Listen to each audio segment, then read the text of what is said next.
Yıl 2079. Snow, o gece motelde ne olduğunu öğrenmeye çalışan Scott Langrel tarafından sorgulanıyor. Orada tam olarak ne oldu? Olayın detaylarını anlatır mısın? Bir gece Snow'a silahlı katiller saldırdı ve o onlarla başa çıktıktan hemen sonra Mace telefonda aradı. Mace bunun bir tuzak olduğunu uyarıyor. Snow albayı kurtarmaya çalışıyor ama artık çok geç ve ölümünden önce o çantayı onlara vermemesini istiyor. Ateş altında kalmasına rağmen otoyola ulaşmayı ve oradan doğrudan metroya gitmeyi başarıyor.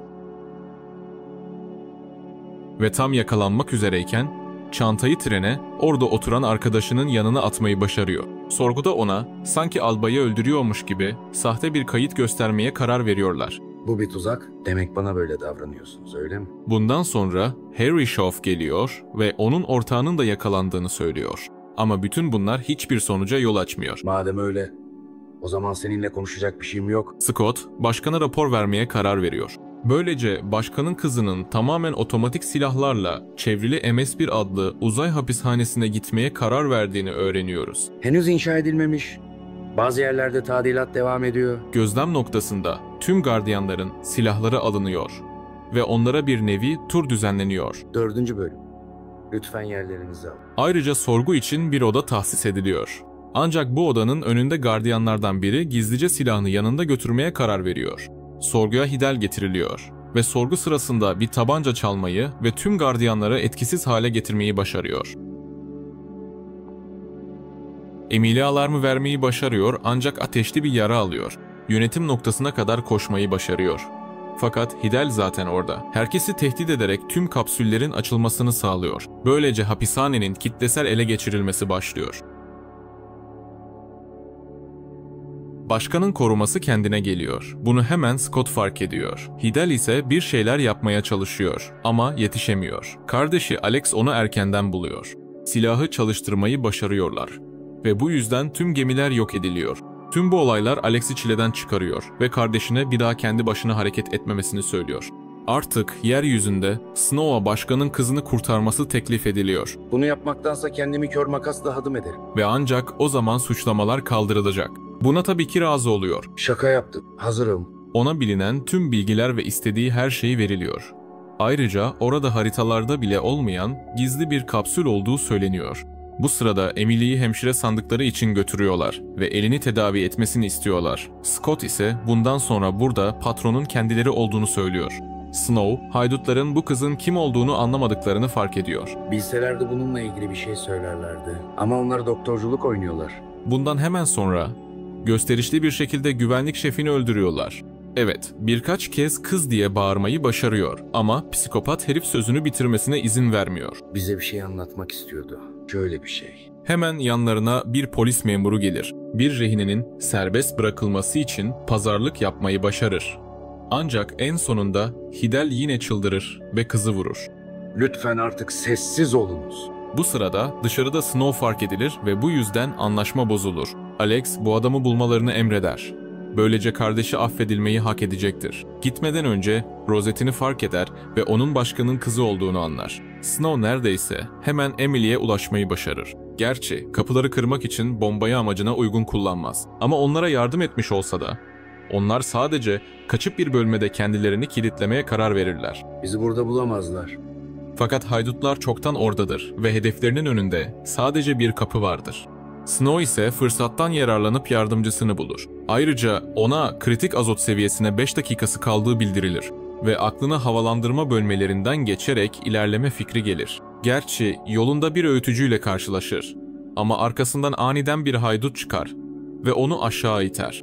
Hidel yanlışlıkla çalışma modlarını değiştirir. Ama neredeyse hemen tekrar eski haline getirilir. Bu sırada giderek daha fazla teknisyen bu kapıyı açmaya çalışır. Oksijen seviyesi düşüyor. Aman tanrım, hayır. Emily'nin koruması, Emily'nin biraz daha uzun süre dayanabilmesi için kaybetmeye karar verir. Ve bu süre onun kalbini yeniden çalıştırmak için yeterli olur. Artık birlikte odayı terk ederler. Ama Alex her şeyi tamamen duyar ve tüm kanalların susturulmasını ister. Lanet olası haberci cüceler. Snow'nun ofisinde rehineleri kurtarmayacaklarını söylüyor. Kaçmadan önce sadece bir şeyi halletmesi gerekiyor. Tek bir şey açık. Sen bir bencilsin. ve ondan tek başına kurtarma kapsülüne gitmesini istiyor. Böylece ayrılıyorlar. Bir randevum var. Tanıştığıma memnun oldum. İyi şanslar. Gerçi haydutların mesajı yüzünden bu çok kısa sürdü. O gemide bir yerde bizden saklanıyor. Onu canlı yakalamalıyız. Snow onu bir mahkum kıyafetine sokuyor ve saçlarını siyaha boyuyor. Bu sırada Cumhurbaşkanı buraya gelmişti. Snow ve Emily mahkumların arasından başarıyla geçmeyi başarırlar, ancak doğru kapsüle vardıklarında doğru kişiyi bulamaz. Ama en kötüsü bu değil. Bana sadece şifreyi söyle. Şifreyi bilmedikleri için silahlı çatışma çıktı. Onları doğru insana ulaştıran gerçek. Ah, ah, ah. Yaşıyor musun? Çantasının nerede olduğunu bulmaya çalışır ama hiçbir sonuç alamaz. Çünkü animasyonun askıya alınması onu çok etkilemiştir. Bir kez daha kaçmaya çalışan ISS, MS-1'e çarpar. Grubunu 2 bölüme ayırdılar. Messi mesajı iletmek için elinden geleni yapıyor ama kozmik soğuk kimseyi esirgemiyor. Scott, bütün bunların nasıl olabileceğini anlamaya çalışıyor ve ortaya çıkıyor ki MS bir dünyaya düşüyor ve 8 saat içinde yüzeye ulaşacak. Snow ise kurtarma botuna ulaşmayı başarıyor. Emily'yi bota bindiriyor ve artık onun kaçtığını düşünüyor. Ama birdenbire Emily geri dönmeye karar veriyor. Çünkü ancak bu şekilde tüm rehineleri kurtarabileceğini biliyor. Bu arada Hidal herkesi ortadan kaldırmaya başlıyor. Benim sevgili Emily'm şu anda nerede acaba? Emily, onların şu anda nerede olduklarını söylemeye karar veriyor. Ki bu büyük bir hataydı. Alex ise burada ve artık rehineleri olmadığı için öfkeden deliye dönmüş durumda. Emily'den saldırıyı iptal etmesini istiyor ve bambaşka bir cevap bekliyordu. Bu çöplüğü ya. Onları vazgeçir. Duyuyor musun?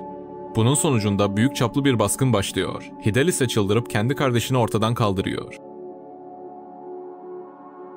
Emily, Snow'un yardıma gelmesi için yeterince uzun süre dayanmayı başarıyor. Artık birlikte çıkış bölümüne kadar koşuyorlar. Ve orada çok uygun bir şekilde 2 kostüm bulunuyor. Ve onlar atmosfere girer girmez kostümleri açılıyor ve paraşüt kullanmalarına olanak tanıyor. Bu sayede güvenli bir şekilde yere iniyorlar. Emily'nin aklında sürekli olarak Mace'in mesajı dönüp duruyor. Kasa istasyonda.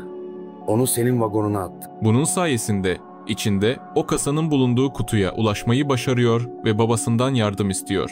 Meğerse tüm bu zaman boyunca hain olan kişi Shaw'muş ve kendini şifreli kilidin kodunu bilerek bu kadar aptalca ele vermiş. Ben başka bir şey anlamıyorum. Kodu nereden biliyorsun? Ve her ne kadar bavul boş olsa da en değerli şey her zaman onun yanındaydı. Çünkü hafıza kartı tam da çakmağın içindeydi. Peki orada ne saklanıyor? Film özetini sonuna kadar izlediğiniz için teşekkür ederim. Beğendiyseniz like yazıp, yoruma basmayı ve abone olup bildirimleri de açmayı unutmayın. Sonraki film özetleri videolarında görüşmek üzere.